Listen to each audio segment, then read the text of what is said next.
ธัมมาสโรกังทิปติสัมปติการอันจาริอันทิวรังอายาจถาสันติทัสสตาปาราชังคาชาติกาเทเสตุธัมมังอนุกัมปิมังปัจฉัง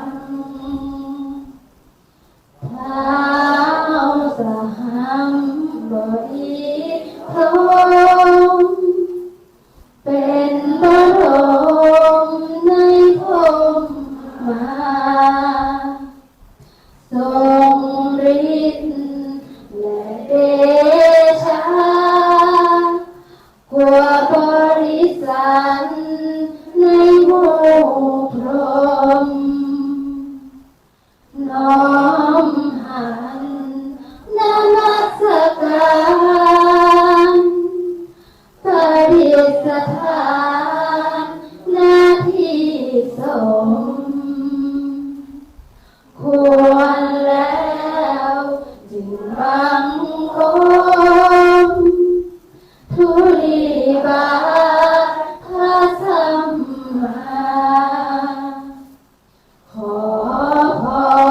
รอันประเสริฐวรเลิศมโหฬาร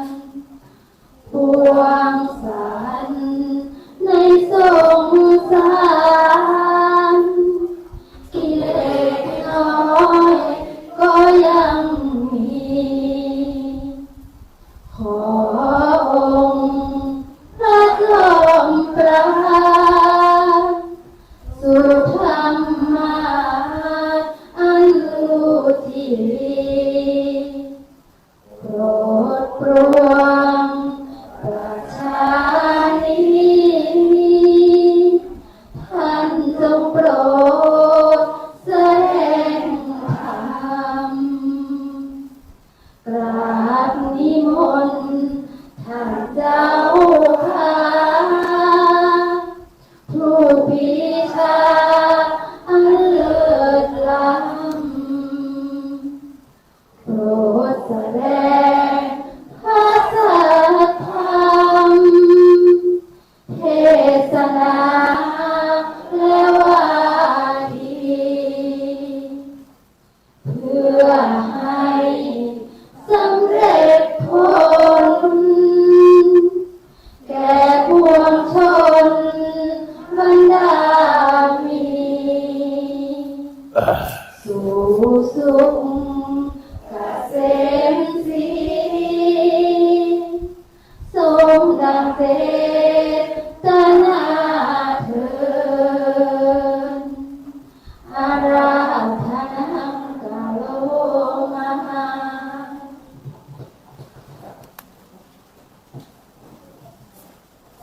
นะโมตัสสะภะคะวะโตอะระหะโตสัมมาสัมพุทธัสสะนะโมตัสสะภะคะวะโตอะระหะโตสัมมาสัมพุทธัสสะนะโมตัสสะภะคะวะโตอะระหะโตสัมมาสัมพุทธัสสะธัมโมสุจินโนสุขมาวังหาติสักจังธัมโมโสตโพติณบัดนี้อาตมาภาพจะได้แสดงพระธรรมเทศนาน้อมนำมาซึ่งพระธรรมคำสอน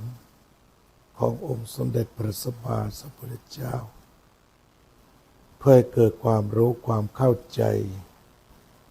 สดับสติปัญญาสืบไป ใกล้ปากอาจารย์เอาใกล้ปาก ก็ สุดคอ ครับก็เอามือลงได้นะครับแต่ต่อมาพอดีเจออากาศเปลี่ยนเวลาเปลี่ยนก็เลยป่วยเดินทางจากอเมริกาวันที่5ที่ผ่านมาเดินทางจากลอสแองเจลิส13 ชั่วโมงมาถึงไต้หวันเปลี่ยนเครื่องมาเชียงใหม่อีก3 ชั่วโมงกว่าจากนั้นมาถึงวัดอุโมงค์รู้สึกว่าร้อนมากอาบน้ำไปหลายรอบก็เย็นลงกว่าจะจำวัดได้เวลามันเปลี่ยนสัก2 ชั่วโมงมีงานต่อเนื่องนัดโรงเรียนบ้านแม่วากและโรงเรียนพุทธเกษตรที่มาถวายทุนอาหารกลางวันทำมา24-25 ปีที่แม่วากที่พุทธเกษตรก็10 กว่าปี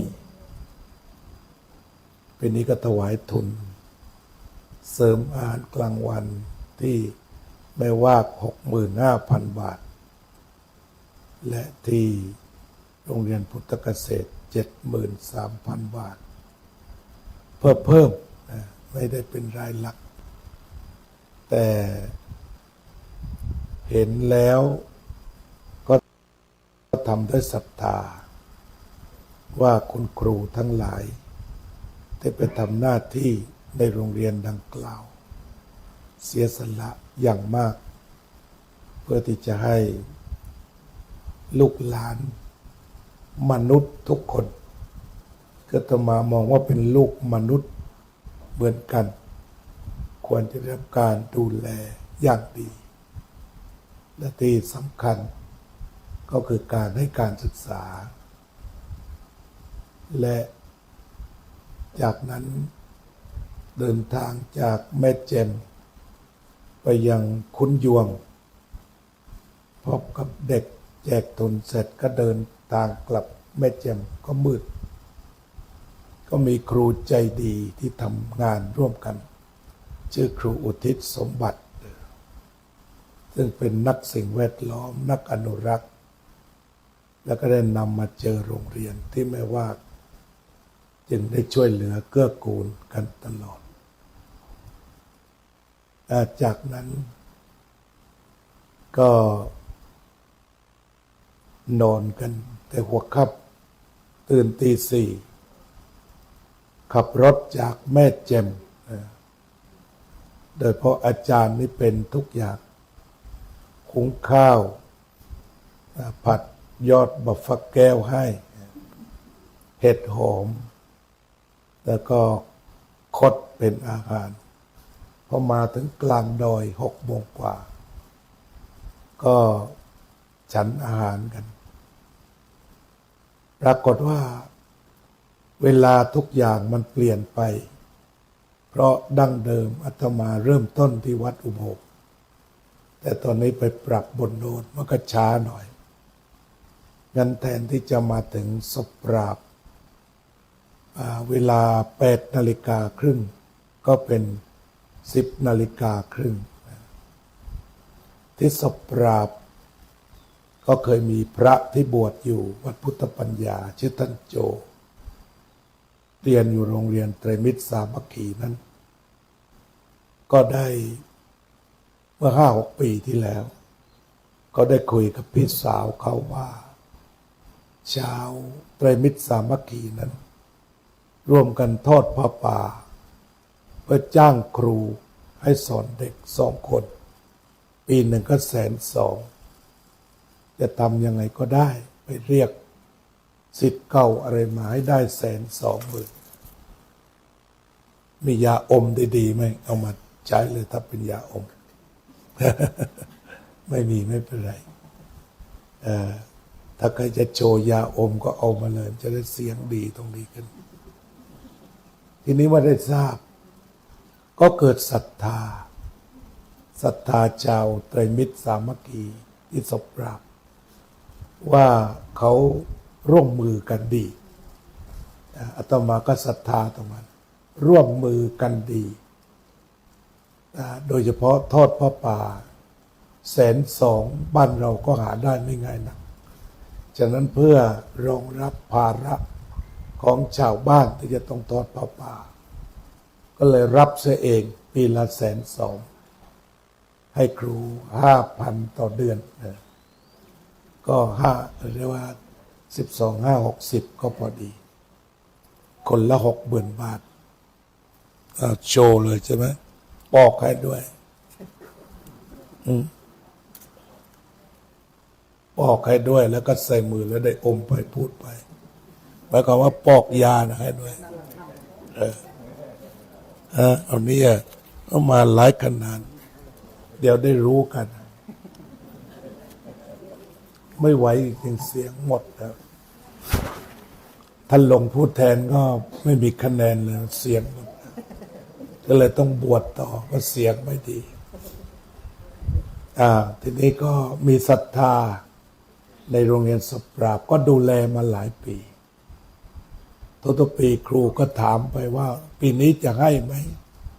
ก็บอกให้ ไม่ต้องตกใจก็ช่วยเหลือเล็กๆน้อย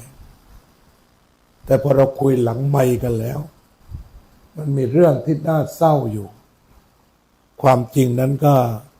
เคยมีครูที่กินเงินเดือนเป็นหมื่นอยู่ที่นั่นแต่เขาย้ายไปช่วยราชการช่วยราชการก็แปลว่าหนีไปหาความสุขส่วนตัวเพราะอัตราช่วยราชการเขาพูดเล่นว่าเป็นนั่งตบยุงเล่นเดือนหนึ่ง20,000 30,000แต่อาตมาก็มีความรู้สึกถึงความเป็นธรรมทำอย่างไรได้ถ้าเขาทิ้งเด็กเราก็ช่วยได้2 คนนี่ได้ทราบหลวงพี่ก็ไปสอนศีลธรรมอยู่ที่นั่นเป็นความจริงไหมครูย้ายไปออกนอกมีใช่ไหมครับนั่นผมถือว่าเป็นความเศร้าของผมเป็นการส่วนตัวที่ครูทำแบบนั้นเพราะว่ากินเงินเดือนถ้าลาออกคนอื่นจะได้มาจากนั้นก็จำเป็นจะต้องถ้าปรับระบบการศึกษาใหม่ก็คงจะเปิดสอบเคยไปบ้างโรงเรียนนั้นอัตรายังไงไปอยู่4 ปีว่าไปให้ห้ามย้ายก่อน4 ปีเพราะเด็กนี่สำคัญไปทำเล่นๆไม่ได้อีกปัญหาหนึ่งเวลาที่เราไปหลายโรงครูก็มักจะปรารภว่าเด็กน้อยครับท่านอาจารย์มันเหมือนไม่มีอารมณ์สอน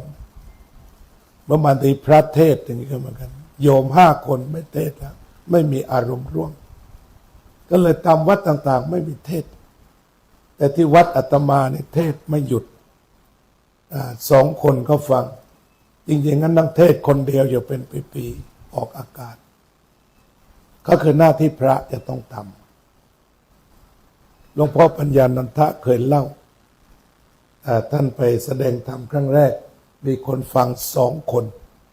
ท่านบอกก็พอแล้วพระพุทธเจ้าตรัสรู้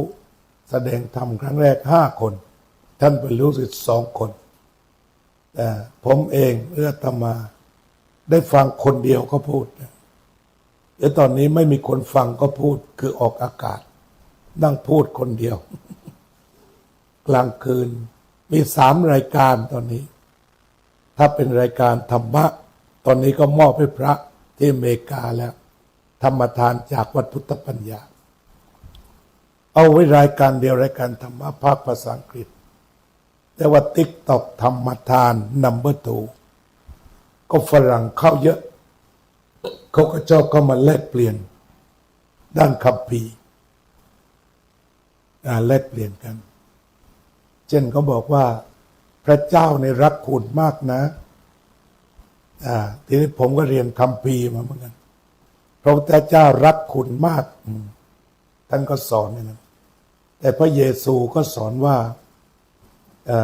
รักตนเองรักเพื่อนบ้านเหมือนตนเองเพราะฉะนั้นผมก็บอกว่าถ้าคุณเป็นคริสต์เพื่อนบ้านคุณคือพุทธเพราะฉะนั้นคุณห้ามเกลียดพุทธเป็นอากาศ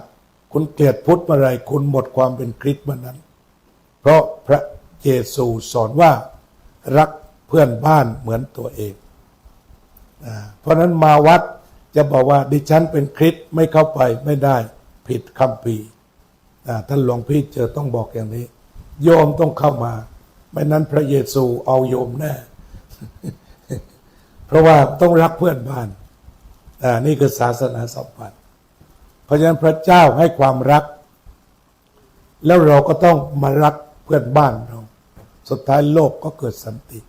เช่นแนวทางนี้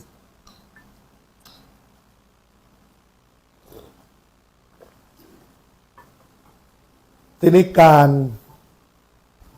ที่เรามีโรงเรียนผู้สูงอายุโรงเรียนผู้สูงอายุเนี่ยเป็นเรื่องที่ยอดเยี่ยมมากใครก็ตามที่คิดต้องแสดงความคารวะอาตมามีการหลบชื่อ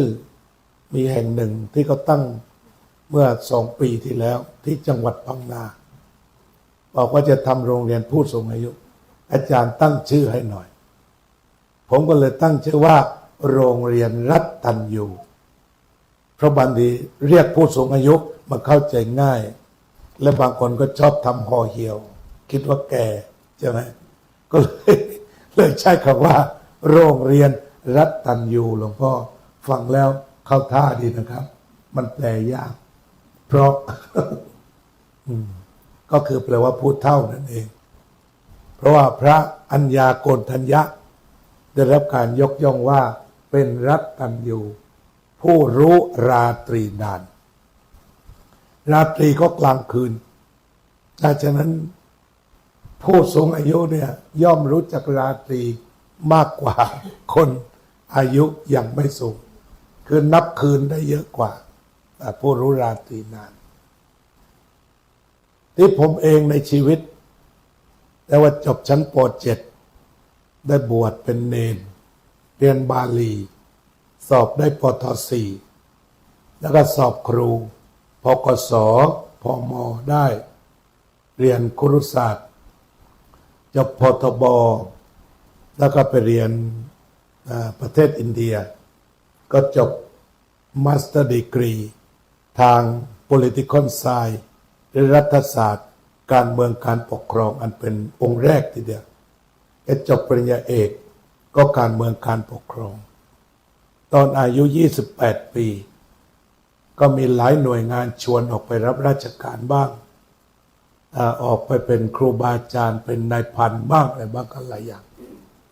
ก็ไม่ได้ยินทุกคนเห็นคุณค่าก็เลยไม่ศึกไปสักอย่างหนึ่งเพราะว่าน่าจะมีด็อกเตอร์ตกค้างอยู่บ้างด้วยพระศาสนาผมก็เลยอยู่มาถึงทุกวันนี้ทีนี้ความรู้สึกของผมเนี่ยมันเป็นคนที่หิวการเรียนที่ผมเคยเรียนมาทั้งหลายมันก็สอบได้หมดทุกทีพอจับไปเรียนอะไรก็ได้เรียนได้เพราะว่าตั้งใจเรียนจริงผมมีคติประจำตัวว่าโง่ไม่กลัวกลัวขี้เกียจโง่ไม่กลัวกลัวขี้เกียจนี่ตอนนี้อาตมาอายุ65ใครคราวกันบ้างยกมือขึ้นเอาใคร65ยกมือขึ้นมีแต่สาวๆทั้งนั้น65โยมโกหกก็เปล่า65เนี่ย55บ้างเนี่ย65จริงอ่ะคิดว่ากลัวอาตมาไม่มีเพื่อนให้ยกมือยอมแก่ถวายพระไป65 ปีที่เรียนมาทั้งหลายตัวปวงเรียนได้มันก็ยังค้างใจในชีวิตอยู่คือมันเรียนคณิตศาสตร์ได้แค่ป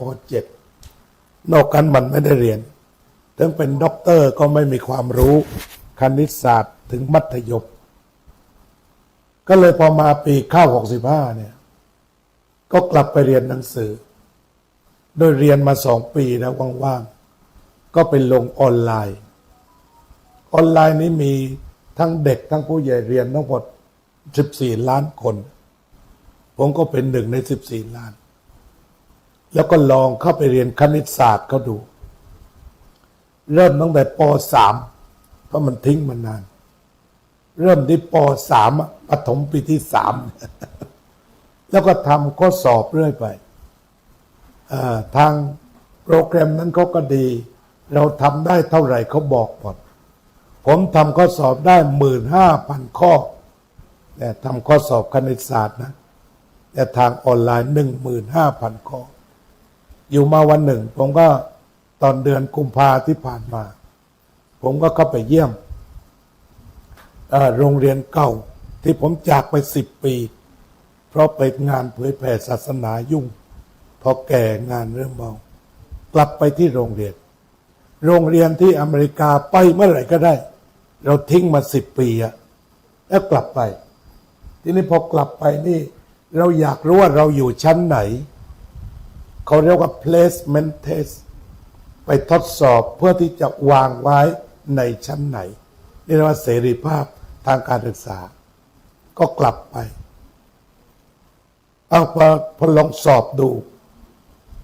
เขาก็บอกว่าเอาไปลองเรียนที่คอลเลจดูเรียนมหาลัยตัวสุดท้ายเขาซึ่งมีเด็กหลายคนเรียนวิศวะเรียนอะไรเรียนพยาบาลแพทย์อะไรมันลงด้วยกันเราก็รู้ตัวเองว่าจะไหวเหรอก็ถามครูแนะแนวก่อนครูก็มีครูแนะแนวบอกว่าถ้าไม่ไหว15 วันเราก็ลาออกเสียจากชั้นนั้นแล้วปีหน้าก็มาดูใหม่ว่าจะลงชั้นอะไรที่พอเข้าไปเรียนเนี่ยการจัดหลักสูตรของเขาครูทำให้เรารู้สึกว่าทำได้คือเขาจะยั่วให้เราทำแล้วถูกไม่ก็มีที่ผิดเลยถ้าไม่เข้าใจครูเปิดสำนักงานตอบนักเรียนตั้งแต่8 โมงยัน5 โมงเดินไปตอนนั้นไปถามได้ถ้าครูไม่สอนเพราะนั้นมันไม่มีข้อจำกัดว่าจะติดตรงไหนถ้าติดครูอธิบายทีละตัวไปฉะนั้นที่อาตมาเจอโรงเรียนที่มีครูมีเด็กครู5 คนเด็ก4 ภาคเนี่ยสอนได้เก่งได้ให้ครูขยันหน่อยในแบบที่ผมเรียนเนี่ยครูก็สอนทุกจุดจนรู้ทำแบบฝึกหัดไปเรื่อยๆให้การบ้านกลับมาไม่ได้หยุดแต่ว่าทำแล้วเขาก็ตรวจได้เดี๋ยวนั้นถูกเดี๋ยวนั้นผิดเดี๋ยวนั้นเอาถ้าผิดซ้อมใหม่อีกเอาอีกก็ถูกจนกระทั่งสอบไล่ในผมได้ถึง 98.96% ทั้งแก่ๆแบบนี้ครูก็เขียนคำชื่นชมเพราะว่าดีมากที่มาเป็นตัวอย่างให้เด็กๆได้ดู ทีนี้ข้อสอบที่เราก็กว้างขวางหลังจากเราเรียนเทอมสุดท้ายเนี่ยครูก็บอกว่าออกข้อสอบมาทั้งหมด35 ข้อแล้วให้ทุกคนทำ21 ข้อเท่านั้นเลือกเอาข้อง่ายเอาข้อง่ายผมก็ดูแล้วมันสนุกไปทุกข้อผมก็ทำไป35 ข้อเลย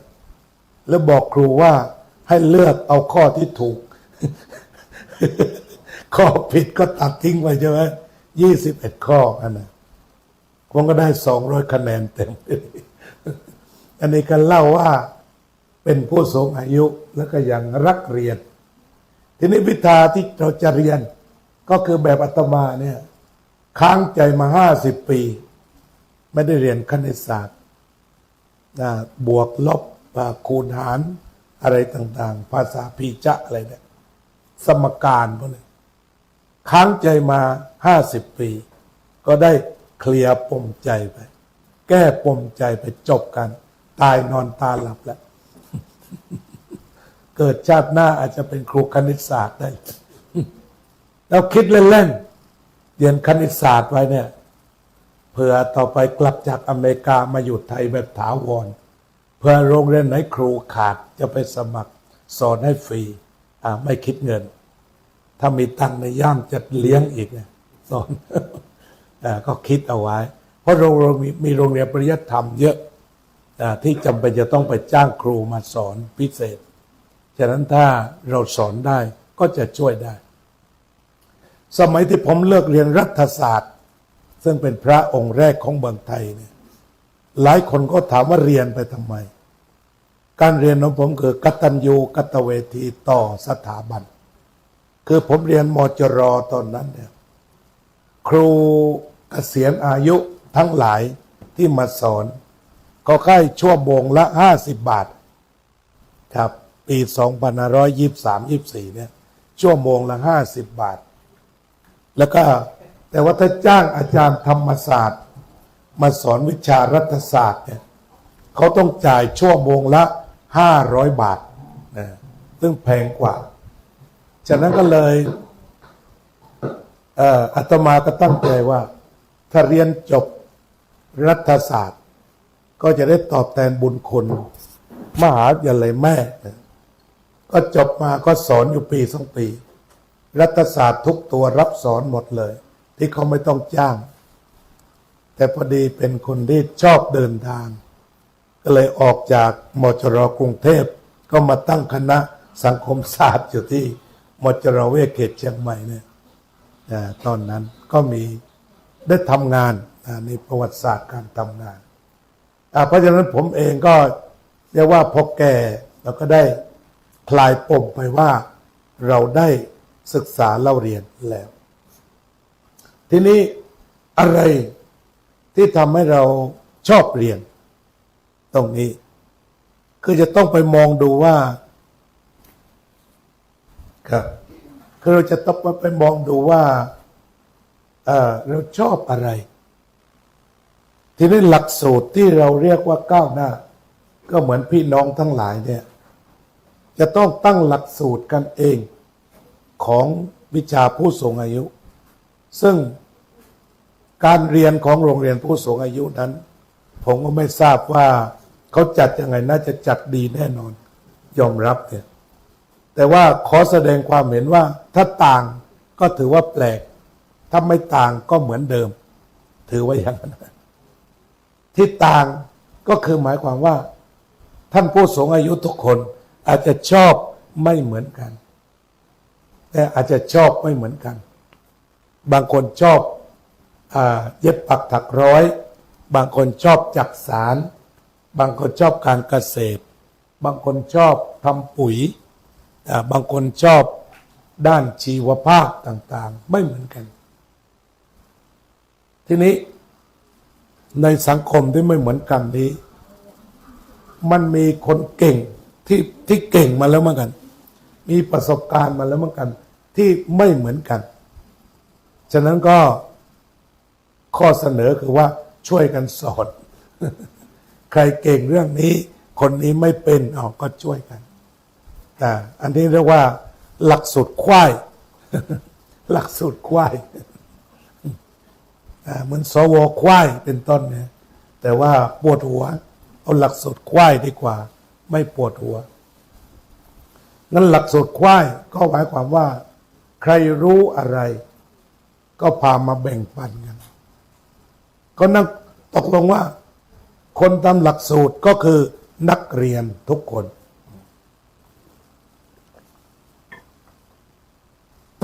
ทีนี้ถ้ามันเป็นหลักสูตรที่ทันสมัยที่สุดก็คือหมายถึงว่านักเรียนทุกคนได้เรียนในวิชาที่ตนชอบนี่ผมสารภาพตรงนี้เลยในชีวิตเนี่ยวิชาที่ไม่เรียนไม่ได้คือวิชาวาดเขียนขณะที่คนอื่นถนัดผมได้ถึงวิชาวาดเขียนเนี่ยปวดหัวมัวตาวาดขวดอย่างนี้ก็วาดไม่เหมือนงูยิ่งแล้วใหญ่เลยตอนใส่เกล็ดอะไรเนี่ยยากมากเลย แต่พอถึงวิชาร้องเพลงเรียกว่าเท่าไรเท่ากันเพราะมันชอบอยู่บ้านนอกตอนเด็กๆก่อนบวชเนี่ยก็มีปักใต้เขาเรียกว่ารำวงท้ายครก ภาษาใต้ครกทางเหนือมีไหมครกมีไหมครกตำข้าวเขาเรียกว่าอะไรครกครับที่ถ้าว่าเราจะรำวงเราก็คว่ำครกแล้วตะเกียงเจ้าพายุวาง ผมก็เป็นนักร้องคนแก่ก็รำกันรอบๆขอเพลง ได้หมด เพราะฉะนั้นพอพูดถึงร้องเพลงพอไปถึงโรงเรียนวิชานี้เราเต็มไปแล้วนี่คือของชอบดังนั้นพี่น้องใครชอบร้องเพลงใครชอบเดินจงกรมใครชอบทำสมาธิมันก็ต้องมีให้ทุกกลุ่มมาละต้องนี้ไอ้วัฒนธรรมก็เหมือนกันใครอยู่ระดับปู่ญาณใครระดับความรู้ใครระดับไหนต่างๆวัฒนธรรมที่สำคัญในเพลงเมื่อกี้เนี่ยชอบที่เรียกว่าวัฒนธรรมวัฒนธรรมก็คือวิถีชีวิตการกินการอยู่เนี่ยผมเองมาไม่ว่าทุกๆปีเนี่ยนอกจากมาทำบุญผมก็ยังมาเชิงวัฒนธรรมคือมาฉันถั่วเน่าของคุณครูทิศเนี่ยซึ่งท่านเองก็บอกว่าอร่อยที่สุดในประเทศไทยอร่อยจริง นี่ก็คือวัฒนธรรมนะมาวัดอาจารย์สาธิตทุกปีก็มาฉันมะม่วงก็วัฒนธรรมผมบอกว่ามาวัดอาจารย์สาธิตชาววัดพุทธปัญญาก็คิดถึงมะม่วงเนี่ยเป็นซอฟต์พาวเวอร์ก็คือคิดง่ายๆไม่ต้องสลับซับซ้อนถ้าฮาร์ดพาวเวอร์เนี่ยเจ็บในอกปวดหัวแต่ถ้าซอฟต์พาวเวอร์ปลูกมะม่วงซอฟต์พาวเวอร์ฉะนั้นก็ทำยังไงง่ายต่อไปเราแก่แล้วเนี่ยอย่าทำของยากทำไม่ง่ายสมัยหนึ่งผมเคยไปดูหลักสูตรผู้สูงอายุแห่งหนึ่งเขาก็ดูว่าน่าจะใช้ได้แต่ผมยืนดูบางคนมีความสุขบางคนก็หนักใจคือเต้นอะไรที่เต้นเขาเรียกอะไรนะที่ชอบเต้นตอนเย็นๆตามกลางหมู่บ้านนี่เลยนะจำไม่ได้ละแต่ก็จะมีครูอยู่ข้างหน้าคนหนึ่งแล้วกันลูกศิษย์ก็เต้นคือบางคนก็มีความสุขดีแต่บางคนเนี่ยมันเหนื่อยขยับทีเดียวหอบแล้วน่าสงสารอาตมาว่าไอ้เต้นก็น่าจะมีรูปหนึ่งแต่ฝั่งที่ไม่ต้องเต้นคือนั่งสมาธิก็น่าจะมีมันไม่หอบดีใช่ไหมฮะหรือถ้าใครเต้นได้เครื่องเพลงรู้สึกหอบก็มานั่งสมาธิรออยู่ข้างสนามก็คือไปได้ดี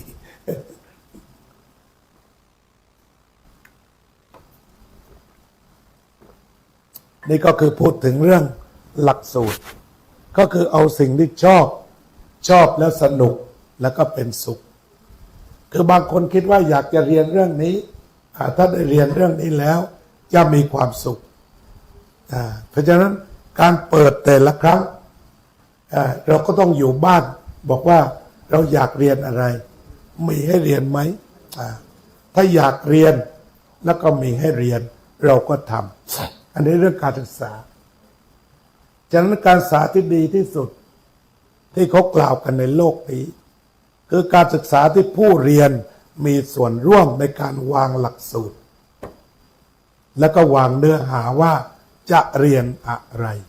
ก็บอกไปแต่เพราะว่าทำด้านอาหารด้านยา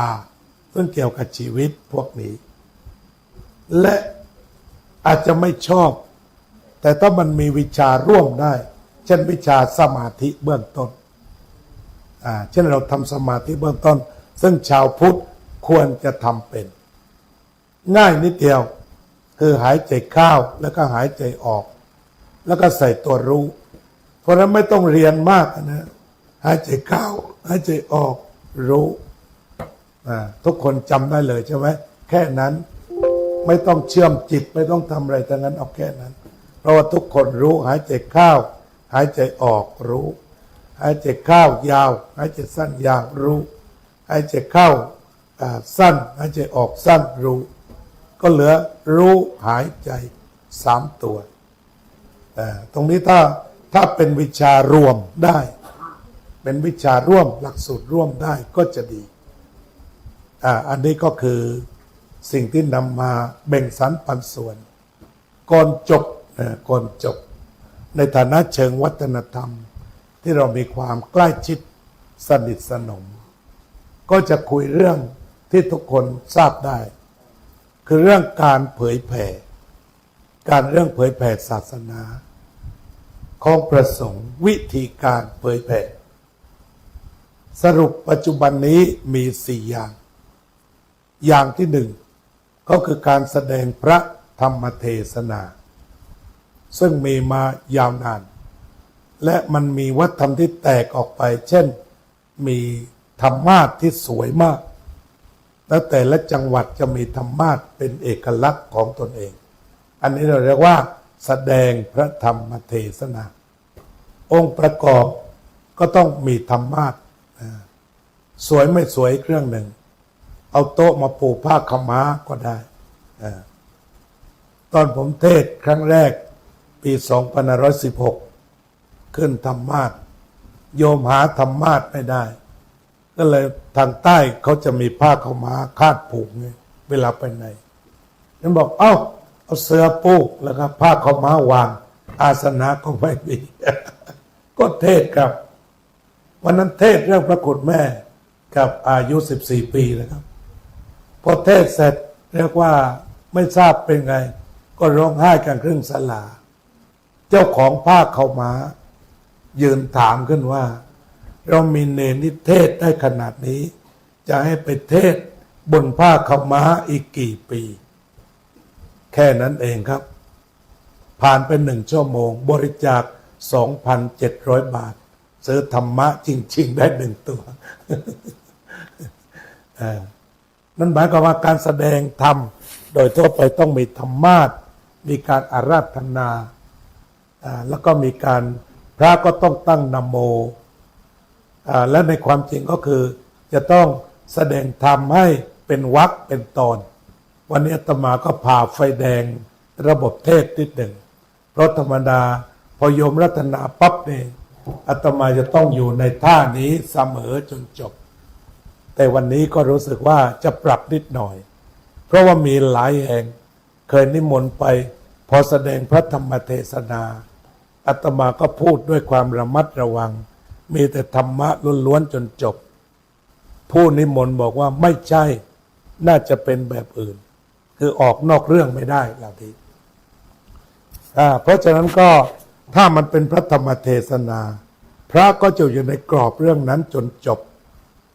ญาติโยมก็ถ้าพนมมือไหว้ต่อได้ก็ดีได้บุญ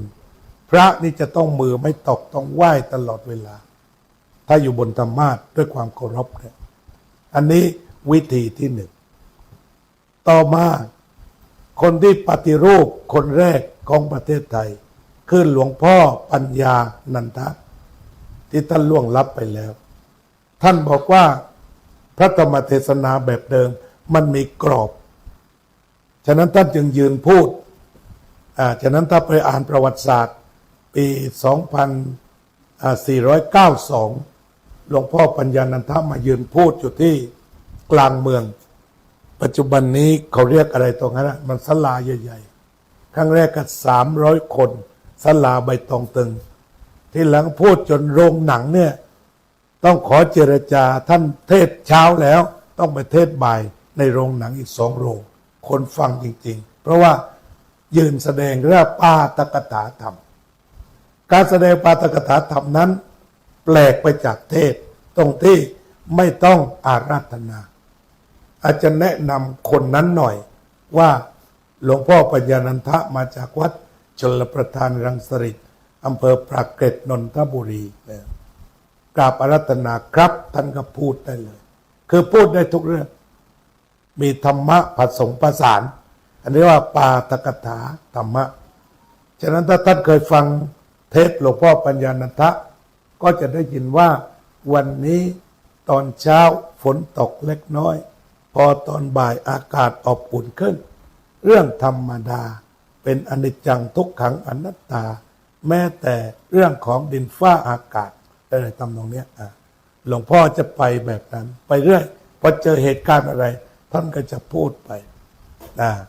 แบบนี้เรียกว่าปาฐกถาธรรมแต่ในท่ามกลางคนที่บอกว่าฟังง่ายพวกปรับอาบัติก็มี ในข้อที่เรียกว่าภิกษุใดยืนแสดงธรรมแก่คนฟังไม่ป่วยก็ต้อง อาบัติทุกกฎนะเหมือนกำลังปรับอาบัติกันทุกวันนี้เช่นว่าเรายืนให้พรกับโยมเนี่ยก็มีพวกเคร่งไว้ในท่านเคยเจอไหมความจริงแล้วเนี่ยอาจจะต้องยอมอาบัติก็ได้เพราะว่ามันดีนะเขาถวายของอย่างดีเราให้พรสักหน่อยไม่ได้มันเป็นความรู้สึกที่อยากให้นะแต่ว่าไม่ได้พวกเคร่งกันเล่นงานพระที่ให้พรเอาอีกฉะนั้นบางเรื่องก็พิจารณาว่ามันเสียไหมยืนให้พรนั้นมันเป็นยังไงโยมก็บางคนเขาก็นั่งบางคนก็นี่ผมมาตีความถ้าแสดงธรรมแก่คนนั่งใช่ไหมที่เขารับพรใช่ไหมเป็นอาบัติปรับได้ให้โยมยืนเรายืนจบ ลองดูนะครับฝากไปพิจารณาในคุยกับพระผู้ใหญ่อันนี้นี่ก็มีนี่เรื่องพวกนี้ที่กล่าวกันถึงอันปาฐกถาธรรมก็จะมีโพเดียมแล้วก็ไม่ต้องอารัธนาไม่ต้องจัดกันเทศไม่ต้องจุดเทียน การจุดเทียนถ้าเป็นวัฒนธรรมกลาง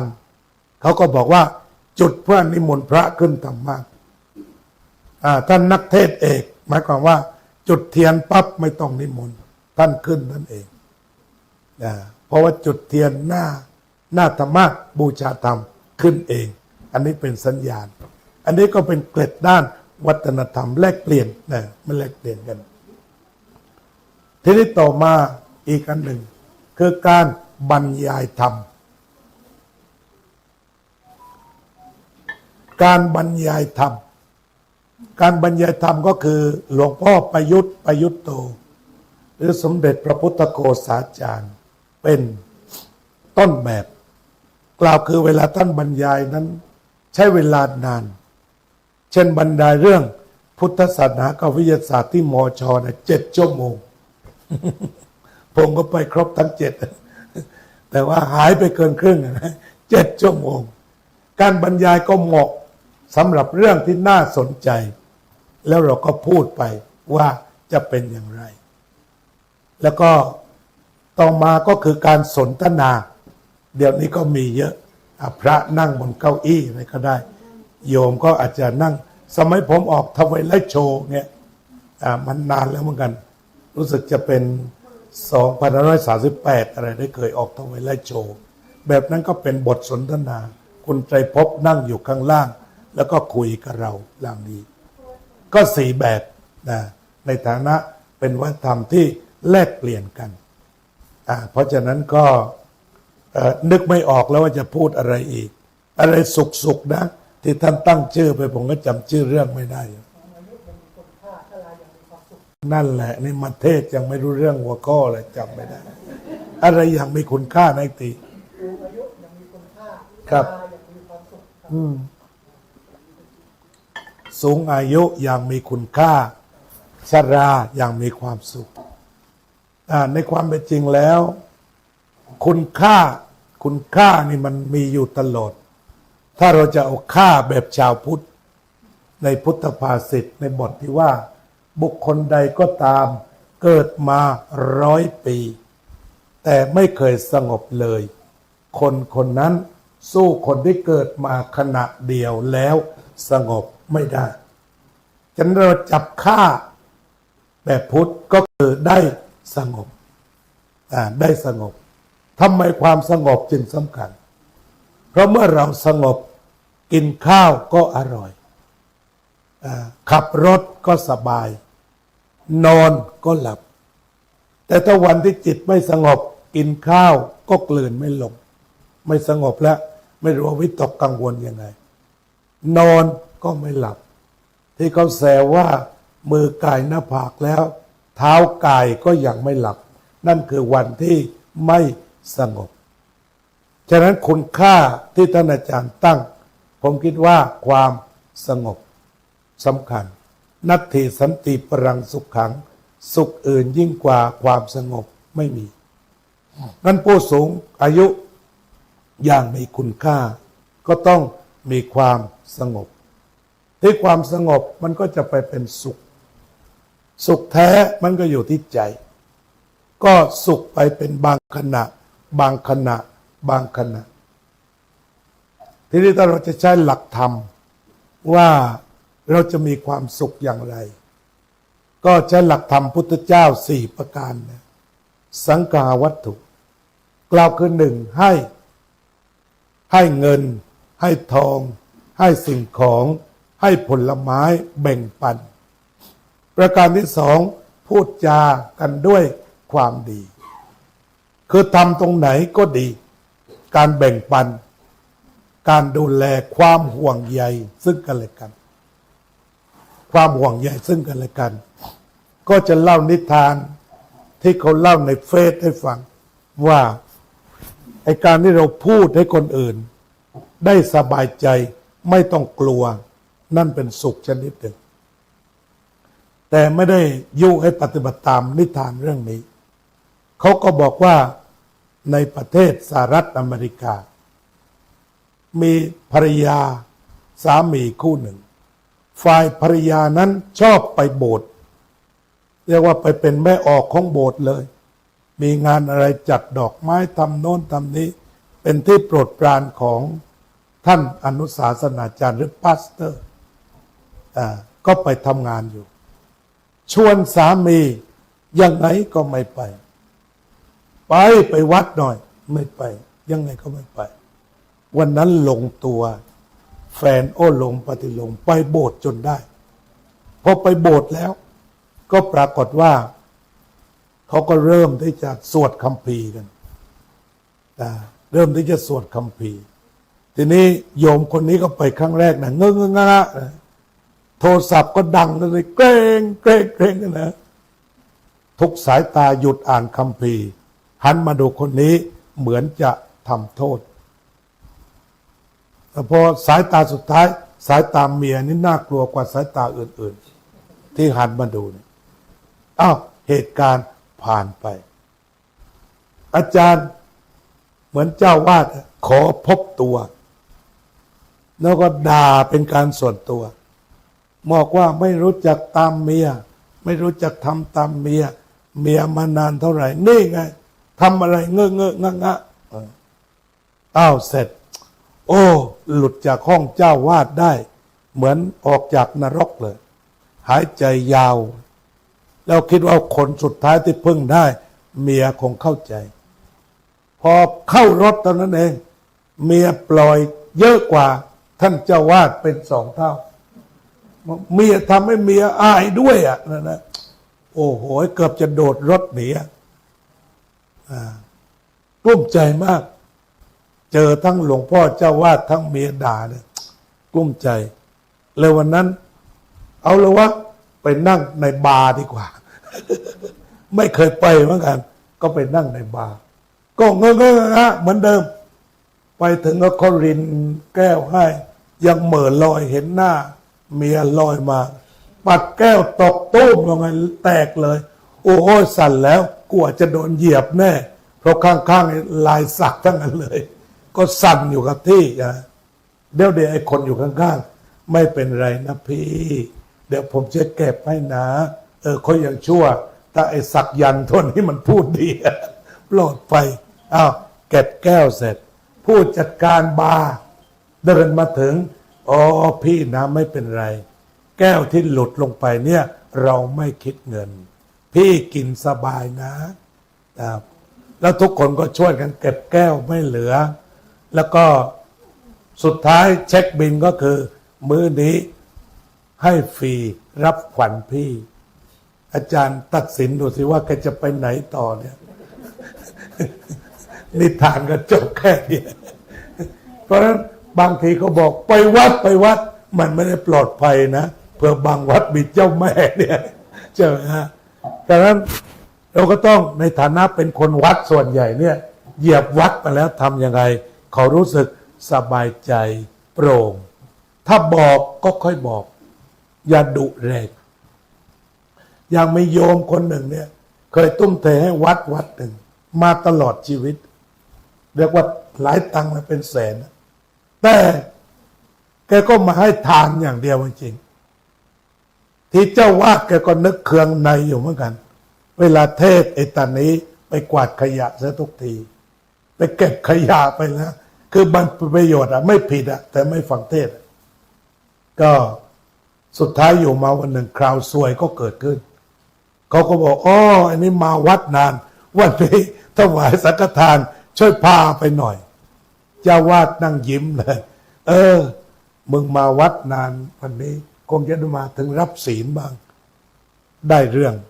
ก็ปรากฏว่าเจ้าวาดก็ชี้เลย สมาทานศีลก่อนโยมคนที่รับใช้วัดประนานสมาทานไม่ได้ระเบิดลงอะไรมาอยู่วัดได้ยังไงไม่ซึมไม่ซับบ้างเลยไอ้คนที่มาด้วยมันก็นับถือใช่ไหมอันนี้ก็อายโอ้ยเวลานั้นเนี่ยเป็นอสงไขยเลยนะกว่าเหตุการณ์จะผ่านพ้นหลังจากเจ้าวาดเช็คบินจบก็เลยเจ้าวาดยอมนำอาราธนาให้อะไรให้หมดแล้วคนนั้นก็หายไปจากวัดตั้งแต่วันนั้นมา ในเวลาที่วิกฤตฉะนั้นตรงนี้ต้องฝากนะฮะเจ้าของวัดก็ตามคนอยู่วัดนานหลวงพี่หลวงพ่อใจเย็นไว้ก่อน โยมอาจจะไม่เก่งก็ไม่เป็นไรอภัยให้บ้างมันเลยรู้สึกสบายใจบางทีไปมุมไหนก็หน้าหนีหมดวัดก็หนีหมดเพราะฉะนั้นก็ชราอย่างมีความสุขก็พูดรวมๆว่าเข้าวัดนี่แหละแต่ว่าวัดก็ต้องพร้อมที่จะรับในการถ่ายทอดความสุขให้กับทุกคนที่ได้มาวัดออกจากวัดไปแล้วบ่นว่าสุขจริงเนาะสุขจริงเนาะเดี๋ยวมาอีกสุขจริงเนาะครับก็คงจะจบแค่นี้แหละครับแต่จบแบบเทศก่อนมาที่นะโมต้องลงแบบเทศอาตมาภาพรับประทานวิสัชนามาพอสมควรแก่เวลาเอวังก็มีด้วยประการฉนีสาธุขอบพระคุณพระอาจารย์ดร.พระมหาจัญญาสุทธิยโนครับเจ้าวาดวัดพุทธปัญญาเมืองโพนาครับแคลิฟอร์เนียประเทศสหรัฐอเมริกาที่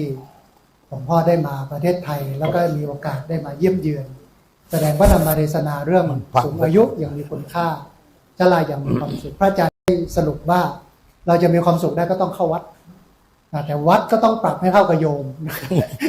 ให้มีความสุขด้วยกันทั้งคู่นะครับในวันนี้โอกาสต่อไปจะได้เจริญพรเชิญตัวแทนการไฟฟ้าฝ่ายผลิตแห่งประเทศไทยได้มาประเคนพานดอกไม้ถวายแก่พระอาจารย์ขอเจริญพรตัวแทนการไฟฟ้าฝ่ายผลิตแห่งประเทศไทยครับใครถ่ายภาพสวยๆมีดอกไม้กล้องเชิญถ่ายภาพตัวแทนคุณยมทรงศิลป์เป็นตัวแทนการไฟฟ้าฝ่ายผลิตแห่งประเทศไทยแม่เมาะประเคนพานดอกไม้ถวายพระอาจารย์พวกเราประนมมือขึ้นครับเราจะได้อนุโมทนาบุญร่วมกันสาธุร่วมกันครับสาธุอนุโมทนาลำดับต่อไปขอเจริญพรท่านอาจารย์นงเยาว์รองศาสตราจารย์นงเยาว์อุดมวงศ์ซึ่งเป็นลูกศิษย์ลูกหาของสถาบันธรรมาภิวัตรแต่ท่านอยู่อำเภอแม่ทัพนะครับจะได้ถวายยาแก่พระอาจารย์น้ำเป็นเชียงดาน้ำชาเชียงดาที่อาจารย์ผลิตเองนะครับอาจารย์สอนอยู่ที่มช.คณะพยาบาลชาเชียงดาอยู่คณะพยาบาลอาจารย์ที่นิมนต์พระอาจารย์ไปครับเคยไปสอนปริญญาโทใช่ไหมครับพวกเราสาธุครับโยมอยู่ที่นี่นะบ้านลำดับต่อไปขอเจริญพรเชิญท่านนายกอรุณศักดิ์ปัญญายืนอันนี้ใส่น้ำเป็นตัวแทนประเคนกันเทศนะครับพยธรรมกันเทศวันนี้เป็นมะม่วงกับแตงกวาของที่นี่ครับถวายพระอาจารย์นั้นบอกว่าถ้าคิดถึงพระอาจารย์สาธิตต้องคิดถึงมะม่วงครับแต่พระอาจารย์มาสายนิดนึงมะม่วงเริ่มหมดไปแล้วเหลือไว้ให้พระอาจารย์หลายลูกนะครับท่านนายกอรุณศักดิ์ปัญญายืนนายกอบต.เสด็จอำเภอเมืองลำปางนะครับพวกเราสาธุด้วยกันนะครับสาธุลำดับต่อไปลำดับสุดท้ายเจริญพรท่านนายกองค์การบริหารส่วนตำบลศพปากท่านสมบัติขุนพินิจได้มาประเคนปัจจัยถวายกันเทศแด่พระอาจารย์นะครับซึ่ง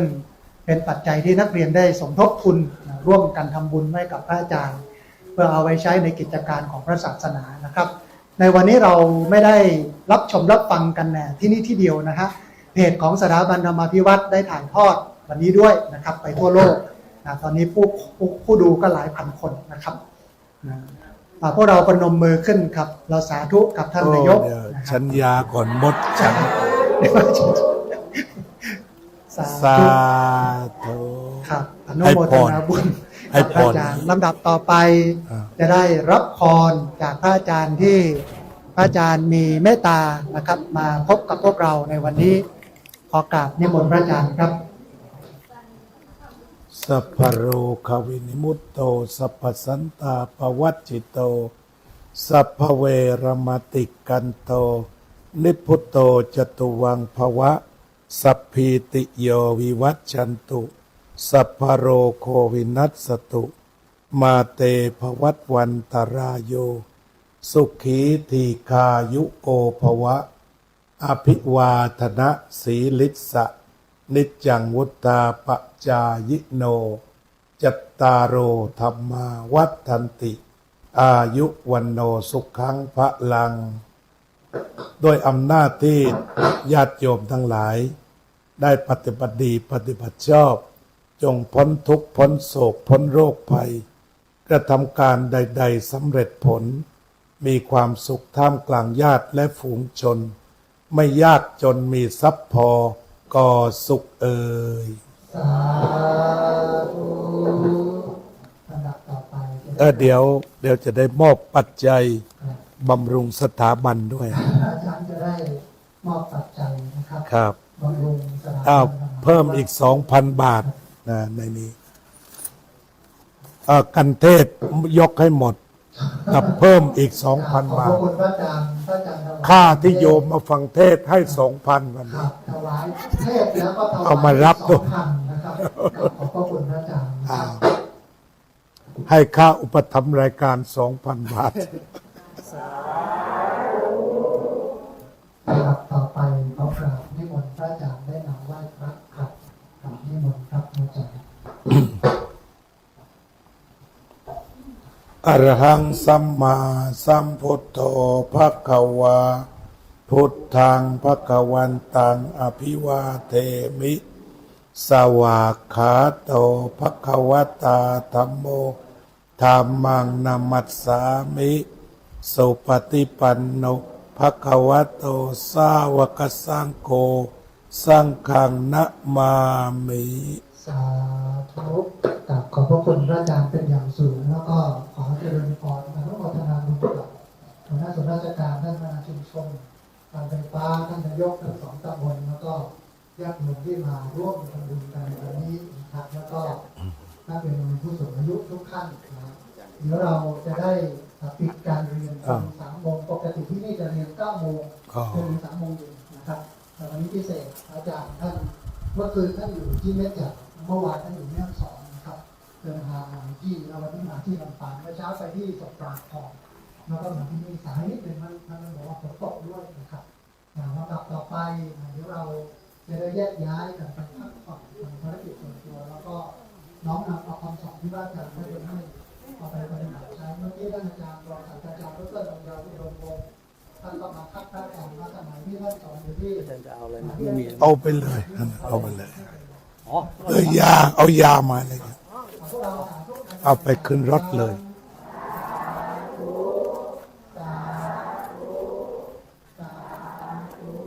เรายังไม่ได้แจ้งท่านพระอาจารย์สาธิตว่าของฝากไว้ตรงนี้ แจ้งดิแจ้งได้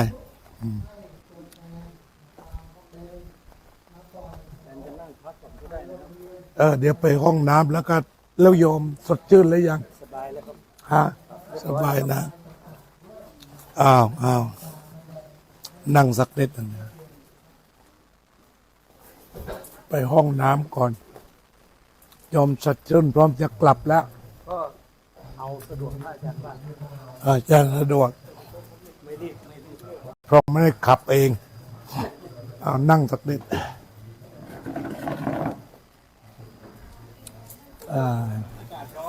ครับรถมาอ้าวเขา โมยนี่อาจารย์เอาไปคืนด้วย